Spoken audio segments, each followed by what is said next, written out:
When I launched this project, There you go. I proposed the idea that we could replace troop carrier. And I am, of course, taking advantage of the whole point of having a van is that in lousy weather. Now, in terms of camping in, camping out, the pure size of this thing, I don't think that's going to be a challenge. You get that little squirt of adrenaline the moment the car goes. You know what I mean? I know exactly what you mean. What is the biggest challenge, without question, is can we make it as good off-road? And I can tell you categorically the answer is no. The troop carrier has solid axles. How close can we get it, and will it be good enough for purpose is the question. And that, together with how we build the interior and convert this into a wonderful live-in, live-out of camper, we're also doing a lot of work to get the off-road performance as good as we possibly can get it.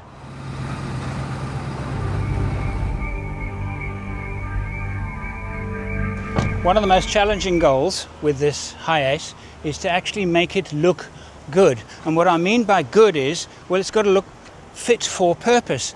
At the moment, it looks like it's fit for purpose, delivering Amazon parcels. Now we've given it a lift.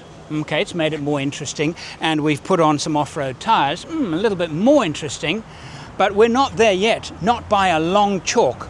So there are two things that we are now going to do. We are putting the final tire size, I'll explain our decision on that in a minute, on the vehicle with some rims. The choice of rims for HiAce is not a big one, but we did get some nice rims, and then after that, I'm gonna wrap it.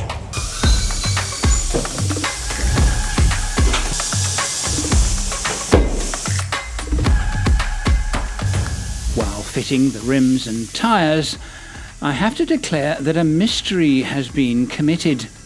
Our choice of tyre is the Falcon All-Terrain 285/75 on the ROH 16-inch alloy rim. To make sure that this would work, Hannah and I tested it with a 305/70 on the same ROH rim, and it fitted. And because if you look here, the diameter of these two tyres is identical, but the width of the 285 being a little bit narrower, we knew it was going to fit. But it didn't. That looks a lot better. Did you already have it on full lock either way? On lock, the tyre hits the HiAce's bodywork. So we have to rethink this and come back another day. Yes, I'm back a week later, and look how good she looks. Our new tyres have arrived, so we're here to fit them. Shit, that looks good. I haven't even seen that yet. Wow, sandy top was definitely the right choice. That looks so good. Now imagine gull wing, tracks table, window. That'll be much more black. Wheel carrier, bumper bar. That looks spectacular. And I think the tire size is good because we're not gonna be overly stressing the components because we don't know how strong they are yet. But I think it's big enough even for soft sand driving and everything. We should be absolutely fine with that. It's actually better this way, that we try and test it with the tyre sizes approved by Bus 4x4 and see how that goes. We know they've tested it. Yeah. So the moment we now stretch it and put in a bigger tyre, it's untested. Absolutely. We should test this first. It's a good idea because then if it's enough, why go bigger and put more stress on components? We're not trying to build a monster truck. I mean, 35s will look cooler, but for reliability, with doing trips like the Canning or something like that, maximum reliability is the most important thing, not looks. Do you know where these tyres come from? Do you recognise them? The tyres we've been running up till now have a history. Canning stock route. These were on the Range Rover. These very tyres. If we can do the Canning, it's fine. I am editing this now, and I've just received on my phone, so I kind of just hit the brakes. It is footage of the HiAce roof conversion. You remember not very long ago I published a clip of how it's being developed. The first one has been fitted by Headspace campers in Queensland to the very first bus for 4x4 HiAce. Take a look. That's the shit. That's the spot.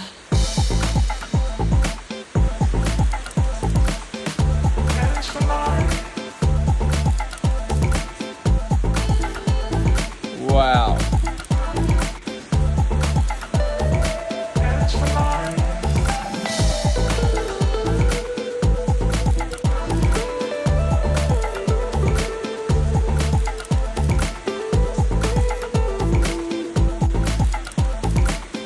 I too have a lot of questions. I'm blown away by the possibility. My instinct says that is so good and is going to work so well. And the idea is this: it's not the first time a camper lift has been put onto a van, but this is the first time anybody has ever done it in a way where the bed can be just removed, just taken out of the way. So all of the living space inside the van is usable. The other good news is that we have found a rear bar, side steps, and Heiner and I have also received the alternator. The alternator, the 48 volt alternator, is the heart of what we're trying to achieve. It's been a year of waiting and impatience and waiting, and it has finally arrived. What are you holding? A prototype that's been about 1 year in the making. We worked together with an Australian company to design this alternator for the Toyota 2.8 liter platform. So it's going to go on the HiAce, but it should also fit the Hilux, the Prado, and the 70 series. Everything that's got the 2.8 liter platform in it. And it's a direct drop-in replacement. And the cool thing about it is it's a 5 kilowatt alternator. Yes, you heard right, 5 kilowatt. So that means it's charging at 56 volt at roughly 100 amps, absolute peak load. Heat is a massive issue with this, so some R&D still needs to be done with it, because this used to have about 500 watt of just heat generation. This has now got 1.5 kilowatt of heat generation. The cool thing is that it's a direct drop-in, means all alternator comes out, this alternator goes in. Everything plugs in, and the way we're planning it is that you can later on, if you need to for whatever reason, put the 12 volt alternator back in, just in case you've got an emergency, your alternator fails, you have to change something. You can revert back to the 12 volt system. But as long as this is in, this will enable us to charge the equivalent of 400 amp hour 12 volt battery in 1 hour of driving. I'm quite excited about that. Heiner and I will be installing it into the van and be doing an extensive long overland trip in the vehicle before we build the interior. This is to test the electrics and to make sure it is suitable for our second set of tests, which will be on probably the Canning stock route in July. Success! This, in effect, is going to be our workstation as we build the prototype 48 volt electrical system.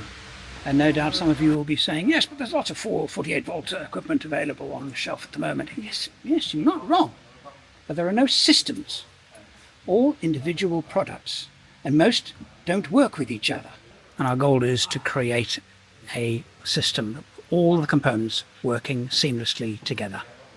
The challenge, of course, is compounded by the fact that we're doing everything for the first time.